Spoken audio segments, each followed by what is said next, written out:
Hello, so I'm joined here by one of the more flexible members of Humber Esports, wiicky. wiicky, would you like to give us a bit of an introduction to yourself? Yeah, sure. So my name's Richard De Palma, or my alias online is Wicky. I'm a graphic designer for Humber Esports. I'm currently in the graphic design program, and I also play on the Humber Esports CS:GO team. So, would you be able to tell me a bit about how you first came across Humber CSGO and how you got involved? Yeah. So my friend that I known from high school actually was on the League of Legends team, and when I started to go to Humber, he knew that I played CS:GO, and he knew that they had a CS:GO team, so he told me to watch out for the events. Currently at the time was we were in school, like in person, everything was good, and so he said to watch out for the events that Humber would hold for introducing the esports and talking about tryouts. So I went to Hmm. that, and I went to the CS:GO booth. Everyone there was super nice, and they talked about how they were doing online tryouts soon. So I basically was like, yeah, sure, like I'm gonna try out and do this. These guys seem awesome. I did. I eventually got put on as a sub for my first year, and then second year, a couple people left, I think, from graduating, if I remember correctly. So then I got put on to the main team after the tryouts for that year, and then since then I joined the media team, and then just been going at it ever since.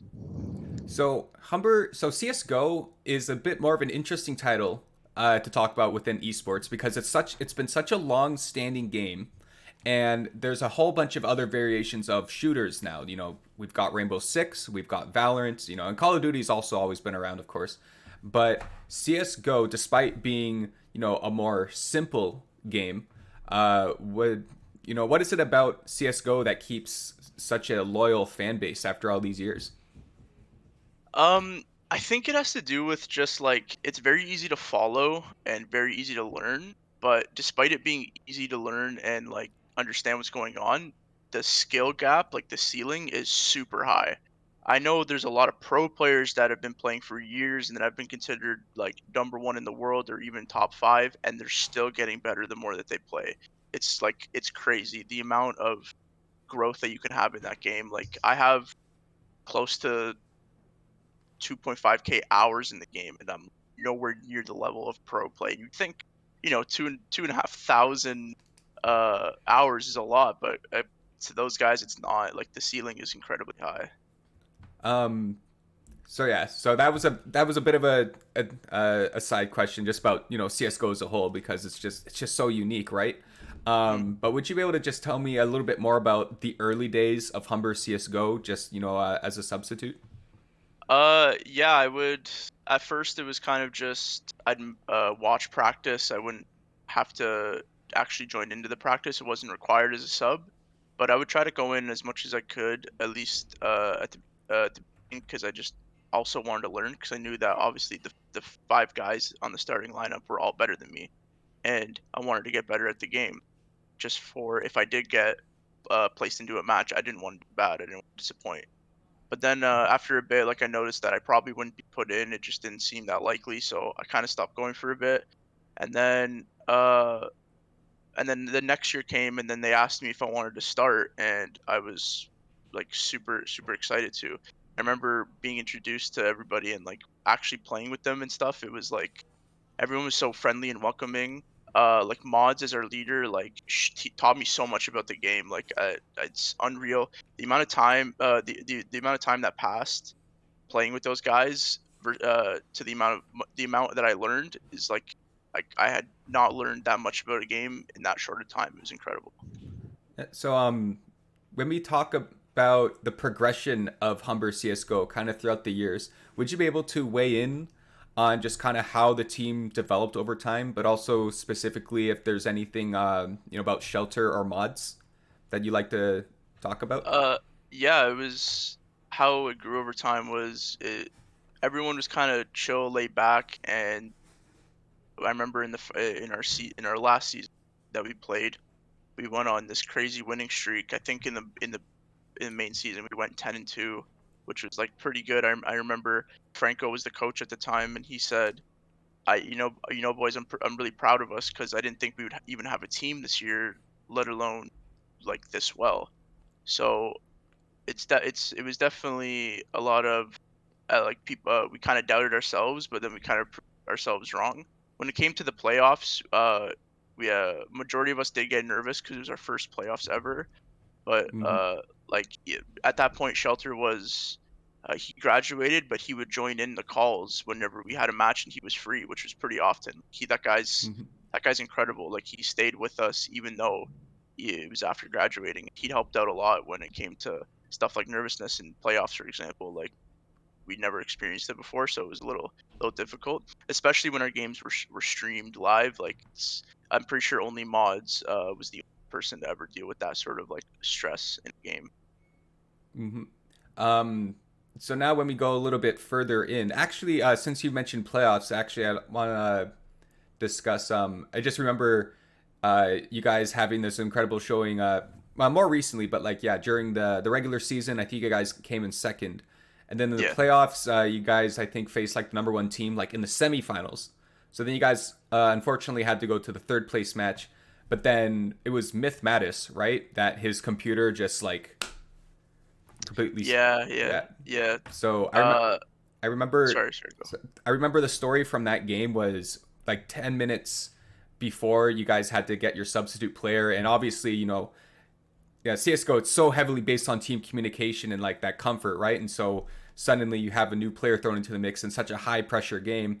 I remember the first half really did not go that well for us at all, but then in the second half, like you guys were really making them sweat for it. So would you be able to just kind of talk about that switch between the first and second half? Yeah, I remember specifically we were down a lot, and mods came up with a really clutch round on the first half, and that was kind of the only good thing that happened in first half. But when we got to second, he picked up more. Like he never did bad throughout any of the rounds, but he started to really like feel himself and do well, and his calls were starting to get better, and everyone just kind of to pick up their confidence a little bit. He really helped a lot with that when it came to stuff like individual play. Like he would help us out with being like, "It's okay, you guys got this. We can do this." And then when it came to making calls before the round, he was pretty good at predicting for what he knew. So I'd say the second half went better mostly because it was also CT side, and we're personally better at CT side. So Mm-hmm. and also when it comes to him as an individual player, CT sides where he's probably strongest too, because he once he gets an op in his hand, he can get easily just wipe the board the other team. Yeah, actually, I think so when you work with multiple teams across HCE, you kind of start to see um, like each team kind of has like their own energy, right? Their own kind of vibe. Obviously, every team has this trait, but I've noticed that the CS:GO guys, especially, not even just within the team, but CS:GO players as a whole, seem to be really good at like kind of not sweating the small stuff, so to speak. Yeah, Do you think that's accurate? yeah, I'd say so. It's kind of because if you get upset over one round, it kind of ruins your morale for the rest of the game. And even though one round could be super important, on any point at any time of the game, you can turn it around. You can be at the lowest point. It could be 15-1 like against you, and you can still win the game. Like it's been proven in pro matches as well. So it's Mm-hmm. really important to have someone to keep your mental going. Mods was one of those guys that would always help us with that. But even our coach Franco, he'd always be in the call with us, and he'd always say it's like it's okay, like take a minute, breathe it off, like we're good, we got this. Like they were always super positive about the situation. Because I know one thing that kind of sticks out to me the most about watching professional Counter Strike is like you'll have this very intense round, really goes down to the wire, and everyone is very tense after all that, right? But then immediately afterwards, there's like this 10 to 15 second time period where everything is just reset, right? And Mhm. there's kind of like a bit of quietness, a little bit, and just figuring out like how to bounce back from that. So I think definitely when you guys are used to that sort of environment a lot, you start to get pretty good at not sweating the small stuff, I suppose. Yeah, Um, yeah. but yes, but yeah. So speaking about the progression of Humber CS:GO, unfortunately under COVID, uh, we don't currently have a full team right now. Would you be able to just talk about some of the difficulties in finding new players? Yeah, so basically the only people that could be considered, I guess, a part of like the team right now would be me and Terry. Mods graduated. Silly and Myth both are in their, I believe, I believe Myth just graduated, but previously they were both like kind of in their last year, and so they kind of just wanted to take the time to focus on their last year, which is completely understandable. Yeah. But so it was kind of difficult to just being at home because I have everything online to find people uh for tryouts. So I tried to put some stuff together to get some people like in the talks. Like I put on a watch party event for the major, but not too many people really showed up because it's kind of hard to get noticed when you don't have these actual in-person events in the school. So it is a little tough. So right now we currently don't technically have a team. I don't know if we're gonna have one for the next for the new year either. So I'm hoping that if stuff is in person for September semester of 2022, hopefully we can hold some in-person events and figure out tryouts from there.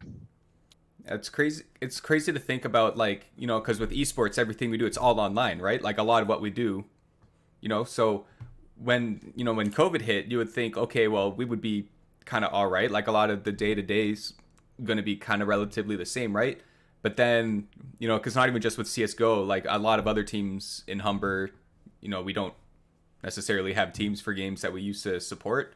Um, I mean, fortunately, like Rocket League has kind of stepped in, but just unfortunate. But if we actually just take a step back from CS:GO as a whole, would you be able to talk a bit about balancing CS:GO and the video work that you were initially doing with us?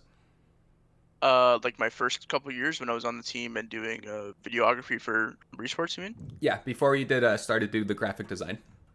Uh, at first it was a little difficult because I was also balancing it with school, and before coming into Humber, I took a year off and just worked to kind of like figure out what I wanted to do.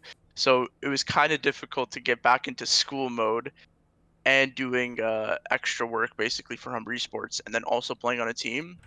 So it was a little difficult at first, but I found it pretty easy eventually once like the team got a schedule for practicing once.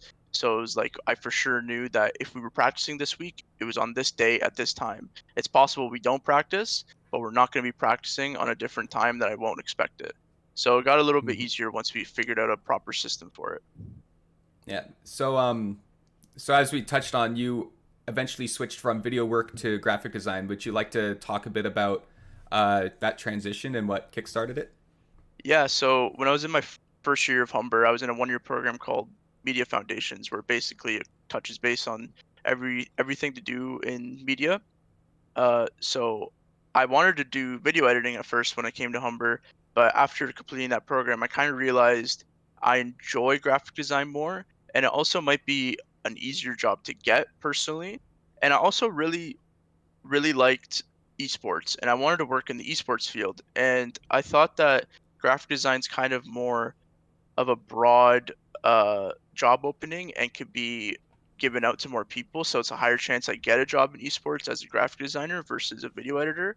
So Mm-hmm. it's kind of why I went down that path when I was going to take video production after the one year program, but I kind of realized I kind of want to do graphic design. So I applied for that program after the one year, and here I am now. How would you describe just this last year that you've done with Humber Esports for the graphic design? Like how it just coordinating with Monica and everything. It's been pretty good, honestly. I wish we had some more stuff going on, but like you said before, a lot of our teams currently are inactive because of COVID, and it's hard to get tryouts going and stuff like that. But when it comes to actually doing some stuff, I'm a little bit more experienced now, so I feel a little bit more confident, and I'm just liking some of the stuff we're putting out, and it's just been a lot of fun recently. Yeah. So what would you say are your hopes for Humber CS:GO and even just Humber Esports Media Team long term? Not even just within like the next 1 or 2 years, but even after you graduate. For CS:GO, I hope I can get maybe not me, but I hope someone can get the team up and going soon. Like maybe within the next year. It'd be nice to see the CS:GO team active again, even if I'm not playing in it. I just genuinely enjoy the game so much. Even for other teams like that we don't have, like even League of Legends, for example, I'd love to see some more of our teams come out of the inactive role. But when it comes to the media team, I hope some more people join in because it's really good experience and it's a really good way to expand your portfolio. No matter what you're doing, whether it's graphic design or post production for video work, like it's all really good experience, and everyone here is super wonderful to work with. Yeah. So to wrap things up here, are there any thank yous or shout outs that you want to give to anyone who may or even may not be watching? Well, thank you for asking me to interview. That's kind of like I didn't would have never thought someone would want to interview me. So thank you for that, and shout out to you for the great work that you always do. You and Adam, you guys put in a lot of work into a lot of the video work that you guys do. It's crazy the amount of hours you spend. So shout out to you guys. You're of course got to interview you, man. You're like our rock on graphic design. You just filled a role that we really needed. Yeah, I'm glad that I went down this way versus video editing. I feel like we needed it Yeah. too. So it's fun. You know what? And still even props because oh yeah, there's that mods video that you edited even after you switched to graphic design. It was still top notch. It was still right up there. Yeah, thank you, man. Thank you. Without you and Adam's help, that wouldn't have been as good for sure. So thank you guys for that. And anytime we're a team. See, guys, Yeah, we are. to those That's watching. why you gotta join. This is why you got to join Humber Esports media team. Look at It's so us. much fun and it's such great experience. Yeah. All right. Well, Richard, wiicky, De Palma, thank you so much. We'll give a little bit of a Yes, no wave. problem. Thank you, man. Thank you for watching.